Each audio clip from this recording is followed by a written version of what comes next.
Ég sem sagt að gera mynd af nöktum konum og ég gerði svoleiðis mynd einu sinni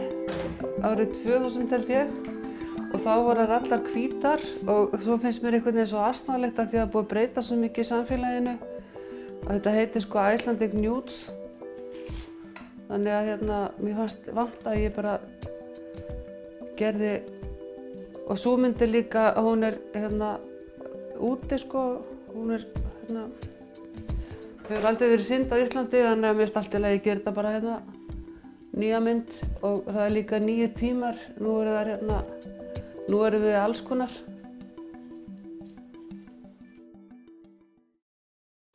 Ég ólst upp við mjög gott atlæti þar sem að var mikil tónlist og líka myndlist. Mamma hún fór með mér mikið á myndlistasýningar og pabbi hann var alltaf að spila á píanó og það var reynt að láta mig læra tónlist og ég var eitthvað þverskallaðist við þannig að endaði að ég fekk að hætta eftir eitthvað 2 ár sem í píanó en ég spilaði vel á blokkflautu. Og mamma hún sem sagt ýtti mér út í námskeið mjög snemma því ég var bara krakki og svo unglingur þá var ég send á námskeið í myndlist og hún meira að segja tróð mér í fullorðinsdeild í myndlistskóla Reykjavík til þess að ég lærði módelteikningu sko þá var ég bara 14 og þá var eitthvað 16 ára aldurstakmark eða eitthvað svoleiðis og svo fer ég í menntaskóla og ég vildi alltaf fara í háskólann sko eitthvað háskólanám og en svo fór ég sem endan bara í myndlist- og handíðaskólann og það var fara mörg ár aftur í tíman bóklega sko, skólinn var þannig þá að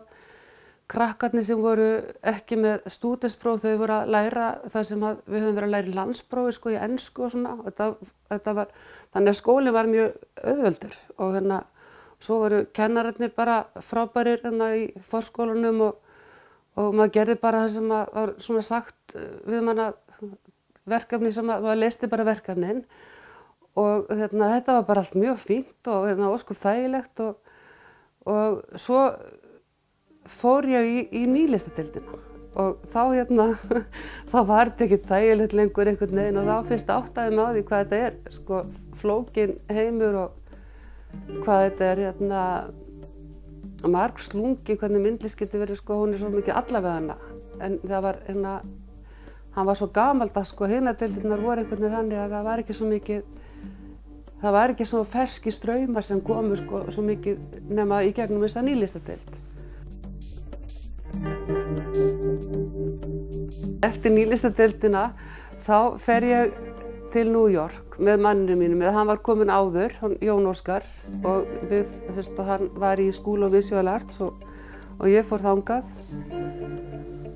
og það opnaði alveg ótrúlega mikið fyrir okkur að fara þarna og vera þarna á þessum tímum. Þetta var þegar að East Village var alveg í blóma og það voru gallerí bara í öðru hverju húsi og þarna í skólanum þar var manni sko í skólanum þá var reynt að ýta okkur út í það að fara og sýna út í bæ en sko á Íslandi þá var það bannað og það var meira að segja nemandi sem var rekinn úr myndlista- og handíðaskólanum af því hann hafði sýnt út í bæ þannig að þetta var mjög ólíkt og þannig að það var líka annað sem ég veist sko við skólan sem að ég hugsaði stundum eftir á að þeir voru með alls konar kúrsa, til dæmis það voru 2 kúrsar sem ég tók sérstaklega eftir og það var annars vegar Art as Business og sko komandi frá Íslandi þar sem að þetta átti bara einhvern veginn að gerast í loftinu þá fannst mér það náttúrulega að ég fyrir ekki að taka Art as Business, það er eitthvað svo ómerkilegt og og svo var hinn kúrsinn sem ég tók ekki heldur sko því að mér fannst það líka bara hvað er það og það var How to cope with rejection og þetta náttúrulega þessi 2 kúrsar sko núna í dag þá sé ég að það hefði verið mjög gott að taka þá og þetta er svona beinskeytt það er bara að tala þetta ekkert svona eitthvað listinur, eitthvað svona upp í himnunum bara eitthvað.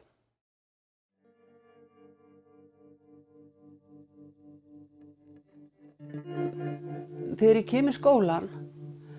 og fer að vinna, skólaverk sem ég lít samt á sem myndlistaverk frá mér, en ekki skólaverk, að þá fékk ég svo mikið klapp á bakið. Bæði af kennurum og líka það var sérstaklega yfirmaður fænart-deildarinnar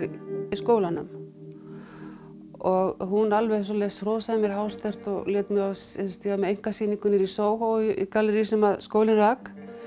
Og það veitti mér svo mikið sjálfstraust. Þannig að það breytti mér svo mikið að finna það að fólk hafði trú á mér. Og svo var ég líka farin að sýna dálítið þarna.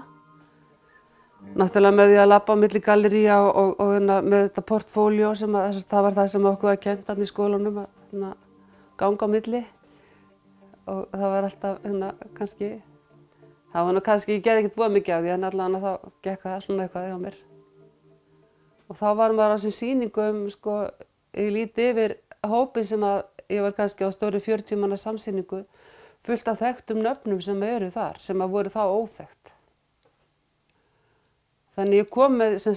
ég var svo miklu sterkar á svellinu því ég kom heim aftur. Ég hugsa að New York-dvölin hafi kennt mér það að maður þarf að skapa sér sterka sérstöðu og ég held ég hafi borið gæfu til þess að gera það bara eiginlega strax í upphafi, að skapa mér sérstöðu með þessum lágmyndum og líka kannski bara aðalega líka viðfangsefnið, af því að ég grautaði sérstaklega í byrjun, þá grautaði saman einhvern veginn gömlum íslenskum minnum og svo nútímanum og þetta var þarna fyrir áhorfendur í New York, þá var þetta eitthvað sem þeir hefðu aldrei séð. Af því þetta kom úr öðrum heimi, eitthvað sem fólk hérna náttúrulega þekkti. Og það hefur oft verið sagt við mig að þegar fólk hefur verið eitthvað að hrósa mér fyrir verkin mín, að það hefur verið sagt að það hafi aldrei séð neitt svona. Þannig að það er mjög gaman að heyra það. Við þóttum mjög vænt það, ég sýndi á kvennasýningu á Kjarvalsstöðum, kannski var það 85, það var bara þegar ég var að koma heim Og þar fékk ég svo góða dóma og Bragi Ásgeirsson, hann hrósaði mér í hástert og gamli kennari minn og það var náttúrulega frábært. Og þegar við vorum úti þá kom til New York finnskur kúrator sem heitir Maretta Jaakuri og hún var að leita að skandinavískri myndlist, þessu unga fólki, þessum unga hópi sem var bæði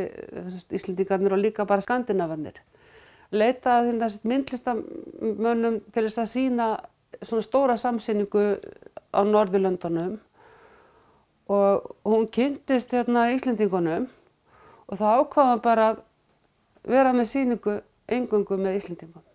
Já, þannig að þetta var svo líka fólk sem hafði verið út í New York að var komið heim, en þetta var svona, þannig að þessi sýning vakti held í þó nokkra athygli í Skandinavíu, fór á milli safna og þar fékk ég líka svo fína dóma. Það var alveg oft birtar myndir af verkunum mínum og talað fallega þau, þannig að, og þetta náttúrulega í byrjun ferils þá skiptir þetta svo miklu máli, af því að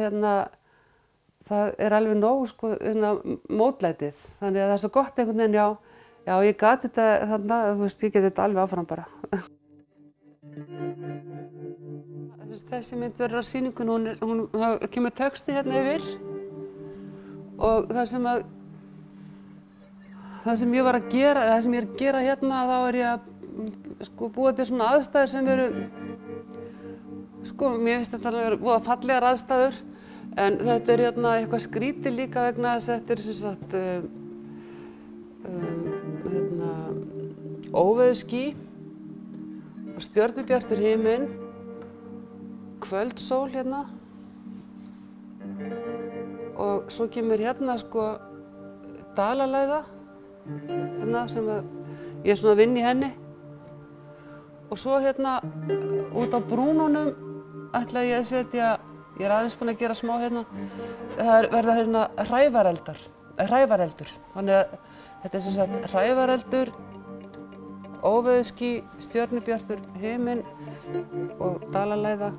og þetta er ekki alveg, ég held að þessi, og sólarlagið sko, ég held að þessi náttúrufyrirbrigði geti varla verið öll á sama tíma.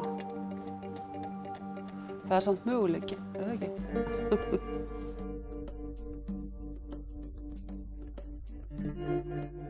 Hamraborgin, það er eitt af fyrstu verkunum mínum og ég var þarna hamast við að vinna það verk og voða stemming hjá mér og ég sko er löngu hætt að verða svona rosalega æst yfir verkum sem ég geri en þarna var ég rosa æst yfir hvað það væri flott hjá mér og allt það sko og þarna er ég að mála Hamraborgina, búin að smíða hana og svo bara banka á dyrnar og þar stendur vinur okkar íslenskur með Kristján Jóhannsson óperusöngvara og það sem var svo fyndið það var það að ég var sko að hlusta á Hamraborgina það sem hann var að syngja Hamraborgin hérna í Brooklyn í New York og svo bara stendur hann þarna og þetta var ofsalega gaman en til dæmis sú mynd sko hún hérna af því að Hamraborgin okkar og eldurinn sem birtan sem er inn í hamrinum og það sem fólk leiðist inn í gengur í björg það á sér vissan samhljóm í sko Wall Street. Mér fannst það einhvern veginn vera sko þetta var líka svona Hamraborg og kannski líka dálítið svona ævintýraheimur sem að fólk getur lokast inn í. Svo var ég frekar passív á, eða ég var svona hálf hrædd við að vera að nota fólk í myndirnar mínar. Þannig að ég eignaðist þarna schäferhund og ég fór að nota hana sem svona staðgengil fyrir sko manneskjur. Þannig ég gerði þarna á tímabili, þá gerði ég nokkra myndir með hundum og svo fór ég svona að færa mig upp á skaftið og fór að gera fólk bara. Og það sem ég reyndi að gera með fólki það og ég reyni enn að það er að reyna að vera með sko bara manneskja og bara kona og maður, fólki sínu fínasta pússi. Nú reyndi að sko er þetta orðið miklu flóknara þannig að ég þurfti einhvern veginn að gera öðruvísi, ég veit það ekki. En fólkið mitt það er bara sko, það eru svona staðgenglar bara okkar allra, bara þegar við erum búin að punta okkur og erum bara að bíða eftir einhverju. Það er sko þannig að það er mjög mikið úr mínu nánasta umhverfi sem að ratar inn í verkin mín og það var til dæmis þegar ég gerði Þjóðleikhúsið þá var þessi röð, þessi skrambansröð alltaf fyrir utan syngjandi ættir að söngva og það var stundum dálítið þreytandi þetta sko því að við bjuggum beint á móti Þjóðleikhúsinu og þetta er svona fólk það heldur að röðin sé að fara í Þjóðleikhúsið en röðin er að fara í Þjóðleikhúskjallarann. Ég held að þetta hafi verið fyrsta verkið sem ég gerði með svona röð og svo seinna þá fór ég að gera verk með fólki í röð en þá stendur það sko þannig að það stendur sumir standa andspænis hvor öðrum og aðrir snúa baki saman þannig að röðin hún hefur ekki sko maður getur ekki kannski séð í hver áttina fólk það er eitthvað fyrir endanum á röðinni býst maður við sko en maður sér ekki hvoru megin það er eiginlega sko þetta er svona einhvern veginn visst ráðaleysi í þessum röðum. Textarnir sko ég held að það sé bein áhrif úr Fluxus Og það fór í taugarnar á mig þegar ég fór að sýna í Skandinavíu að þá var verið að spyrja mig sama við sko myndlistamenn sem voru voðalega eitthvað hipp og cool sem voru að vinna með texta. Að ég hef einhvern veginn verið sko að elta þá, en ég var að elta sko miklu eldri kynslóð. Því ég hef alltaf verið svo hrifin af textum. Og textarnir, mér er svo gaman sko hérna liggur við að sé svona smá stríðin í því eða að ég sko, mér finnst gaman að vera pínlítið ólíkindatól. Stundum þá vísa textarnir inn í einhverja sögu sem gæti verið í samhengi við verkið. Stundum þá vísa þér út í buskann. Og það er bara eftir hvernig skapi ég er í, veist, hvernig hvernig texta ég skrifa. Í gegnum tíðina þá hefur maður sko hlustað svona bara með öðru eyranu einhvern veginn, maður heyri sko á stað við Paradísarholu, á stað við Svörtuloftasvið. Eitthvað svona, það er einhver staður út í hafinu sem að þeir eru yfirleitt með einhverja lokanir. Og ég fór að taka eftir þessu og fór svo að við að mér þessum nöfnum og ég gerði þarna myndir af makríl og þær heita, ég reyndi að velja sko þessi fallegu nöfn. Það er Paradísarhola og það er Rósagarðurinn og Háfadýpi. Og Háfadýpi er hérna fyrir austan Vestmannaeyjar, þetta er það sem skipið fór niður þegar hann synti hann Guðlaugur. Og það var dálítið skemmtilegt með það að þeir kalla það ýmist háadýpi, eins og mjög hátt dýpi, eða háfadjúp eða háadýpi. Það er háfadjúp, en þetta er sko háfur. Þetta er fiskurinn, háfur. Þetta er háfadjúp. Og ég fór að velta fyrir mér að þessi fallegu heiti að það eru sjómenn sem að gefa þeim miðunum þessi nöfn og þetta er svo andstætt sko örugglega sem þetta hlýtur að vera mjög napurt þarna einhvers staðar fyrir norðan land út á sjó nema kannski bara á einhverjum einstökum sólskinsdögum og þá heitir þetta sko Paradísarhola. Og ég veit ekki hvað, sko það er skemmtilegt hvað þeir hafa einhvern veginn gefið, þeir hafa gefið þessum miðum svo fallegu nöfn mörg. Og svo fór ég svo sýndi ég hérna í Vestmannaeyjum og þá sýndi ég verk sem heitir Rósagarðurinn. Já, þegar ég sýndi þetta hérna í Vestmannaeyjum og þá komu margir sjómenn og mjög gaman að sýna þetta og sko það er svo gaman þegar fólk fyrir að tala við mig verkin. Og þá var einn sem fór að segja mér frá því að þetta væri ekki, Rósagarðurinn væri ekki, það væri ekki íslenski sjómenn sem hefðu gefið Rósagarðinum þetta nafn heldur þýskir. Og þeir kölluðu þetta Rosengarten vegna þess að það var svo mikið af kóröllum þarna og það flæktist í netunum eða eitthvað, þannig að það var eitthvað, sko þetta var eitthvað svona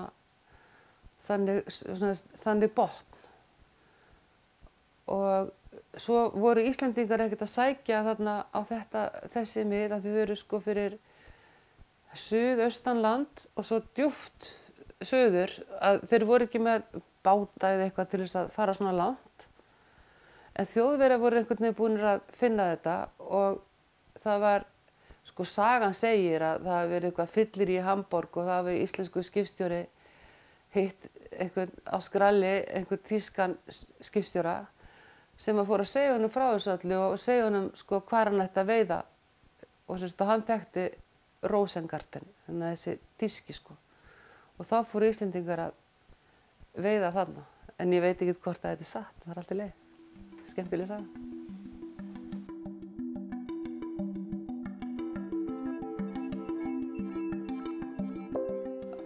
Okkur þykir frábært að vera inn í Vestmannaeyjum og þetta er svo fallegur staður, þannig að þetta er orðið þannig að ef okkur langar til útlanda eitthvað þá nennum við ekki, þá förum við bara allt til Eyja. Förum í siglinguna og svona. Og þetta er mikið náttúrufegurð og svo þykir okkur svo gott að vera innan svona mikið athafnalíf. Það er svo mikil athafnasemi hérna og það er mjög smitandi einhvern veginn að vera í þannig umhverfi. Það er svo margt sem er það sem þeir hafa einhvern veginn sýnt sko svo mikið frumkvæði.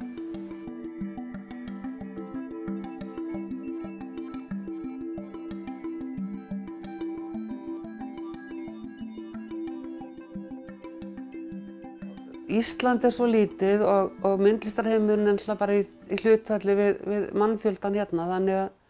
þetta er allt mjög smátt og þar af leiðandi eru líka ekki svo margir sem safna myndlist þannig. Svoleiðis að það er mjög erfitt að stóla á sölu á verkum hérna fyrir íslenska myndlistamenn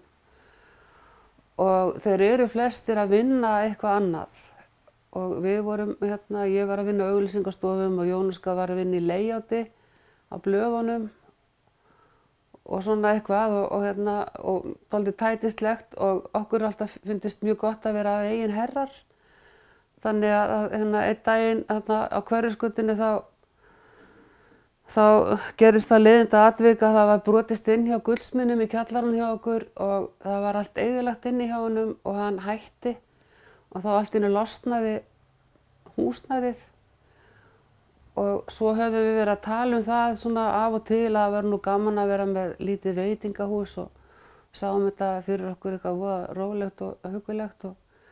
þannig að hérna, við ákváðum bara að stofna Gráa köttinn.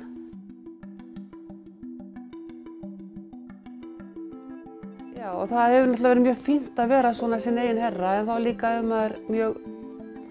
bundinn einhvern veginn yfir að vera með rekstur. Þá var maður mjög bundinn yfir því og ég var orðin mjög þreytt á þessu. Við vorum með þetta í 20 ár. En það var yfirleitt mjög gaman sko þó ég nennti varla í vinnuna á morgnana. Það var alltaf mjög gaman þegar maður var kominn. Það var alltaf gaman að vinna þar. Og náttúrulega við höfum kynnst alveg